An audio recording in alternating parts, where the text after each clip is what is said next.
وقالوا لن تمسنا النار الا ایاما معدوده او دا خلق وی چری راو بنرسی منگ تور مگر یو سو رسی پشمار قل اتخذتم عند الله عهدا وتوایا آیا اغسطر تاسو دا اللہ نسل وز فلن يخلف الله عهده لا چر خلاف نگی دخ پل لوزم تقولون آیا وای تاسو اللہ پا اللہ بانی ما لا تعلمون چی پوئی گئی پینا بلا من کسب سیئاتا ولینا چاچی کسب کر لے دا گناہ واحاتت بھی خطیاتو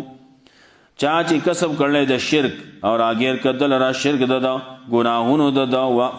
او مرشو دے پا شرک بانے فولا کہ اصحاب النار دا کسان جہنمیان دی ہم فیا خالدون دی بھئی پدے کے ہمیشہ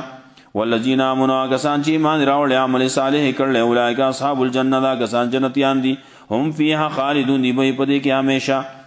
وَإِذَا خَذْنَا مِيثَاقَ بَنِي إِسْرَائِيلَ وَكَلَ چِ لوز واغس مگد بنی اسرائیلون لا تعبدون الا اللہ چی بندگی بنکوئی ما سوا دا اللہ نا وبالوالدین احسانا مولو پلار سر بے احسان کوئی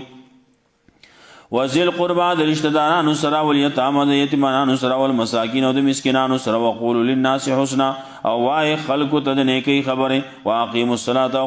قائموا ایمان زلرا واتوا الزکاة ورکوي زکات را ثم تولیتم بیا شاکړه تاسو